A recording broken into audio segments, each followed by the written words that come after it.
Today we're in conversation with Jeremy Corbyn, who's in Namibia, veteran British politician, member of parliament, former leader of the Labour Party and a lifelong campaigner for social justice. He serves on the council of the Progressive International and has been outspoken really on global issues from inequality to the issue of Palestine that has been quite spotlighted, especially in the past few days.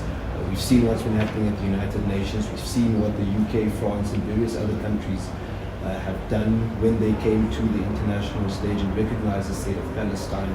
And we've also seen what countries like South Africa and Namibia have done at the ICJ. He's visiting Namibia on the invitation of the Progressive International to strengthen solidarity with governments, trade unions, civil society at large, that have taken principled stances on international law and human rights. Mr. Corbyn, it's a pleasure being in company with you. Thank you so much for your time. Well, thank you for the invitation. It's been fantastic being here, talking to yourself and other colleagues, and also a very useful meeting with the Foreign Ministry yesterday and with the boycott, divestment and sanctions campaigners.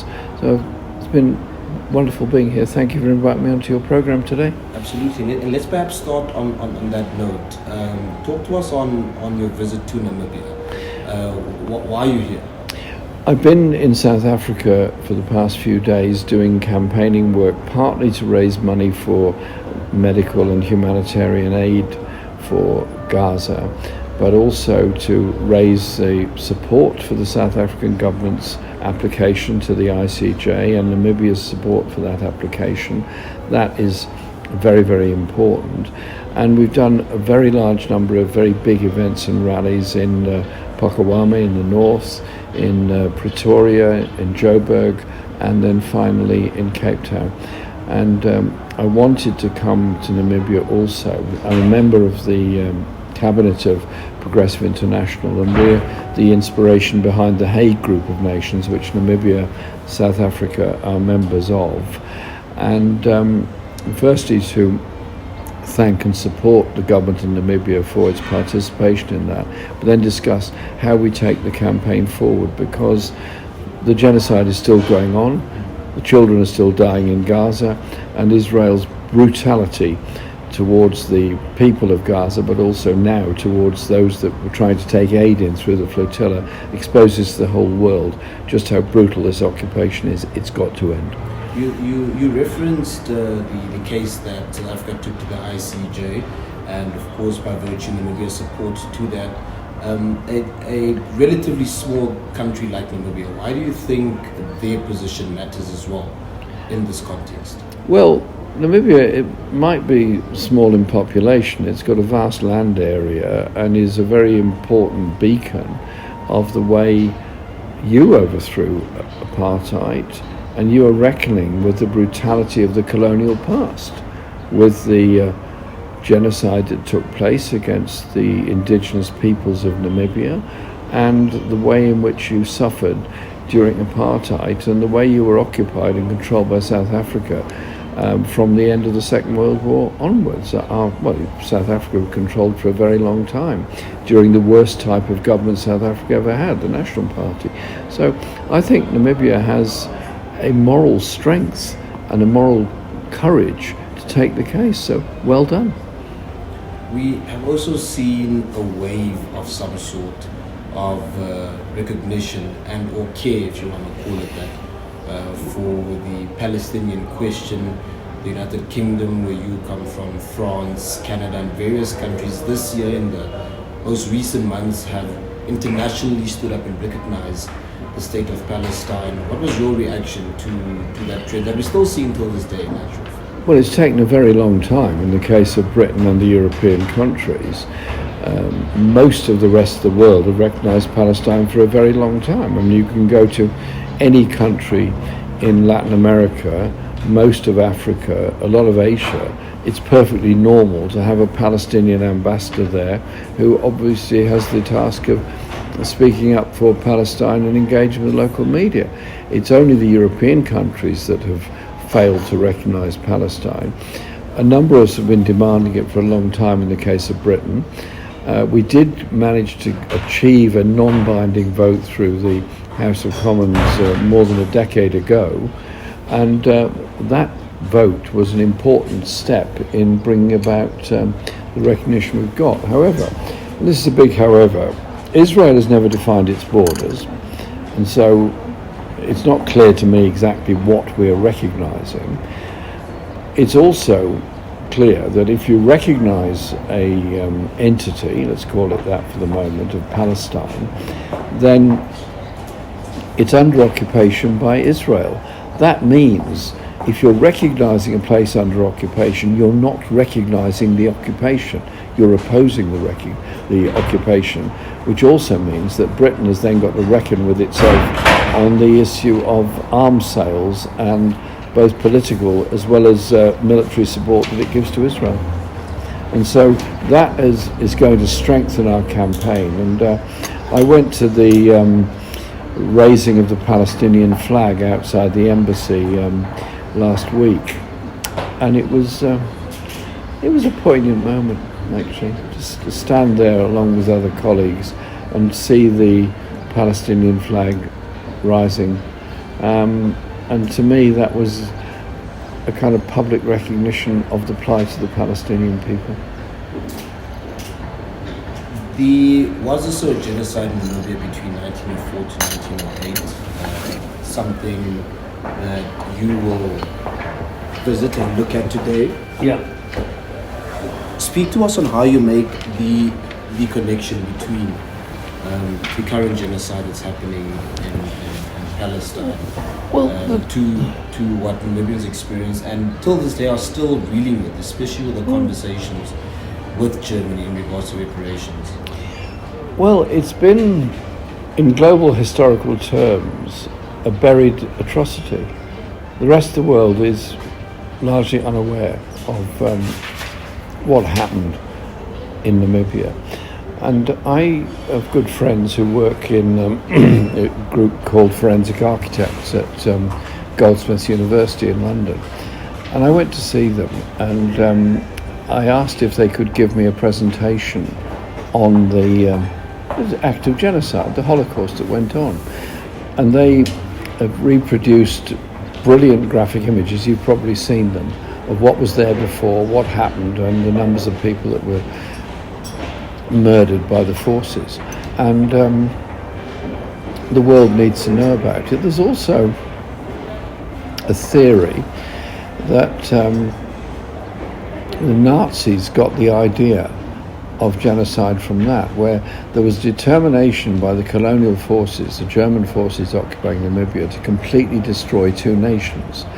They didn't quite succeed in doing that, but they did manage to kill 80% of the populations.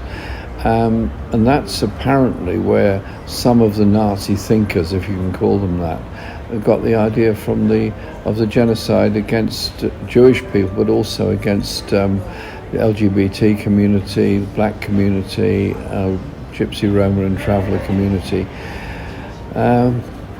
So I'm keen to visit the memorial and have a greater understanding of the brutality of the colonial past that Namibia, South Africa and all the other countries have suffered. The current conversations between Germany and Namibia in regards to the reparations sometimes seem to be moving forward, sometimes seem to be at a halt, sort of this to and fro between that. What do you think it will take for both sides to be satisfied? Well, Germany did offer to make a payment, I think $1 billion. You're correct if I'm wrong on that. And the question of reparations is now a live issue all over the world. If you look at the huge concentration of wealth into European countries in the 17th century onwards, that wealth came in part from the growth of manufacturing industry in those countries, but it also came from the exploitation of the natural resources and the wealth of the rest of the world. It was the growth of empire. And so the parallel of when the slave trade ended, the brutality of the slavery finished, enormous compensation, £20 million at the time, was paid to the slave owners. Not one penny was offered to the slaves. And indeed, Britain finally paid off the last of the slavery compensation only 10 years ago, in 2015. There's never been any compensation paid either to the slaves or to the countries that have become independent since then. And so I've been working with people in Jamaica, the University of the West Indies, and with a reparations campaign in Britain. Some of the reparations campaign is about restoration of artifacts. The Benin bronzes are the best known example, but there are many others. And there are huge numbers of African symbolism that's held in universities, Cambridge, Oxford, Glasgow, and so on, as well as a lot of local museums in Britain and the British Museum, as well as all the museums of Europe. You're thinking the Prado, you're thinking the Pergamon, and so on. But artifacts are one thing, and I think they should be returned, and I think the theft of them is atrocious. But it's the economic heritage that has got to be addressed, and that means reparations. Now, reparations could take the form of cash payments, or could take the form of a change in trading arrangements with those countries, and I think that's what we have to explore. And indeed, we're holding a conference on reparations in London in 2 weeks' time, which is dealing with reparations, not just the Caribbean, but to African and Asian countries as well. I want to shift gears just a bit as we continue our conversation and take it to what's happening in Eastern Europe that's also at this point affecting the entire world. When it comes to global conflicts like what's happening in Ukraine, you've long called for diplomacy over military action. How do you respond to critics that say such positions amount to appeasement more than anything from either side of the conversation? Well, every war has to end, and every war has to end in some kind of ceasefire, followed by a peace agreement, followed by coexistence. There's no other way of ending it, unless you're going to literally, completely destroy both countries, or both societies, or both antagonists in the war. Ukraine and Russia are quite capable of talking to each other to discuss the export of grain, sunflower, and other things from their respective countries, because the agriculture on both sides of the Ukraine-Russian border is roughly the same. They're quite capable of doing that. They're quite capable of coming to an agreement on shipping in the Black Sea, and therefore I think they ought to be quite capable of coming to an agreement which would bring about a ceasefire, which would bring about a withdrawal of the Russian forces from Ukraine, but also a withdrawal of NATO forces away from the border. So there is a process of having a peace of some sort. Maybe there needs to be a UN-based monitoring force there as well. That could be a good thing. It cannot be a European one. It certainly couldn't be a NATO one. Russia would never accept that. I do not support what Russia has done. I think they're wrong. I think the invasion is wrong. I think the brutality is abominable.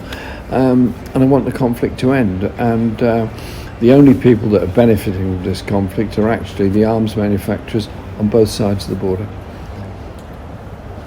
To further circle back to the issue of advocating for peace at the United Nations General Assembly last week, we did see many African states say that they want to further strengthen their call for peace by having that permanent seat on the UN Security Council. What are your thoughts on that? I think the UN needs to be reformed. If you look at the Security Council makeup, yes, some of it is elected on a continental basis, and that is a reasonable way of doing things, but, and this is the huge but with capital letters, is the power of veto of the 5 permanent members of the Security Council. Where do they come from? China, Russia, France, Britain, and the United States. They are all a product of the end of the Second World War, when for the UN to succeed, there had to be an agreement between the essential military powers at the time, which were the Soviet Union and the United States. Europe was not a military power at that time. Europe was a colonial power, which had exhausted itself with its military spending on the Second World War, or all the countries in Europe had. Britain and France demanded that, as they were the people that had, if you like, led the Western onslaught against the Nazis, and the Soviet Union led the Eastern onslaught, then they should be on the Security Council with veto powers. I think the veto powers, even if they were ever correct, have long since passed their usefulness, and it's time to completely reform the structure of the UN, take power of veto away, and take the concentration on the Security Council away, and concentrate it much more on the General Assembly with elected membership of the Security Council, of a Security Council. But it's also a question of reforming the funding of the United Nations, because it is grotesquely underfunded. It can barely afford its current functions. It has very expensive head offices in New York, and personally I think it's time to move away from a northern location. Many of the agencies in Geneva are already moving away anyway. They're moving to Vietnam, they're moving to other places, and I think that's probably a good thing. And I think we should talk about relocation of the UN to a southern country. Africa is the continent that's most underrepresented and has been the most exploited. I mean, we're only talking of 140 years since the Congress of Berlin, which divided up Africa in the interests of the European settlers and the European colonialists, with the connivance of the United States. And Africa is the continent that has the greatest amount of natural resources in the world and the youngest population in the world. And it is obviously going to be an increasingly huge economic importance to the whole globe over the next few decades. It's absurd that Africa doesn't have a seat permanently on the Security Council. So I think we need to think about that very seriously. If the UN is to retain its relevance, then it has to have the ability to bring about peace. Now, I guess there's going to be some kind of monitoring force on a ceasefire in Ukraine. I don't think it can come from, obviously can't come from Russia or from Europe or from the United States. It's got to come from other parts of the world. So you're looking at South Asia, Latin America, Africa, likewise in Gaza. Trump's idea that there would be a force run by an agency set up by him sounds to me awfully like continuation of Israel occupation of Gaza. The removal of Israeli forces from Gaza is essential, and if there needs to be some sort of stabilization or monitoring force, then it's got to come from the rest of the world. And I think the rest of the world will be prepared to do that, because they do want to see the Palestinian people being able to live in peace and develop their own democracy. I want us to end on that particular point. You are in the process now of establishing a new association, formation, if you want to call it that, on the political front. Talk to us on that and what ideals it will hold, especially in relation to what's happening in the Middle East, and of course how various supporters, including Namibia, can play a role in that. Gaza and Palestine have been an issue that I've been involved in all my life, as I was involved in the anti-apartheid movement. And they brought together millions of people around the world who are appalled at the suffering of the Palestinian people, appalled at the brutality, and appalled at the profits made by the arms industry in sales to Israel and Britain's participation in that. I was leader of the Labour Party until 2020, and I was later expelled from membership of the Labour Party after I was denied the right to be even considered as a candidate. And so I was elected as an independent, and being an independent MP is a huge amount of work and a huge responsibility. But it also, you need to build up an alliance of strength. So we have an independent alliance group of MPs. It's not huge, there are 6 of us. We work very hard and we work together on issues. But it's a need for a new political voice. The Labour Party had 600,000 members when I was leader of the party. It now has less than 200,000. Excuse me. We've therefore called for the establishment of a new party, provisionally called yourparty.uk. And it's fundamentally based around the issues of economic and social justice in Britain, public ownership of essential services like water and energy, environmental sustainability and adherence to and acceptance of net zero by 2030, and a foreign policy that is not based on a new generation of nuclear weapons or looking for wars and military adventures around the world, instead based on the principles of peace around the world, obviously the embodiment therefore of the UN Charter. We appealed for support. There's lots of support come in. We're now converting that into membership, and we're holding what we call deliberative meetings, which are about people coming together, talking about the sort of party they want.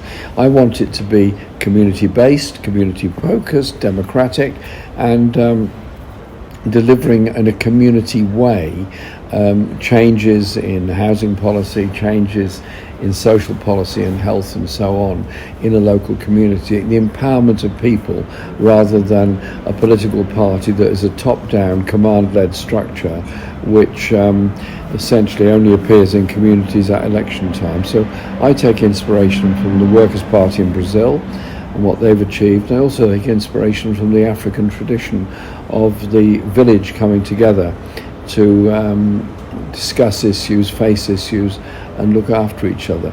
And those principles might be village principles, but they actually translate into an urban setting as well. So we're having these deliberative meetings over the next 6 weeks, and many of which I'm doing all across Britain, and they're going to be fascinating. And we will, in the end of November, formally establish the party. We've already got registration with the Electoral Commission, and we've already got the systems in place for it. And so it's exciting times, and I'm enjoying it. And above all, we're going to be a different voice, and we're going to be the ones who will confront the Reform Party, the far right, the racists, those that divide society, those that blame the economic problems created by essentially free market economics on the most desperate and vulnerable people in the world, the refugees. We'll look forward to that journey, and we'll be here for it. We do thank you so much. And can I come back and talk to you about it when it's going? Absolutely, we have to. Appreciate your time, Mr. Corbyn. Thank you very much. Thank you so much.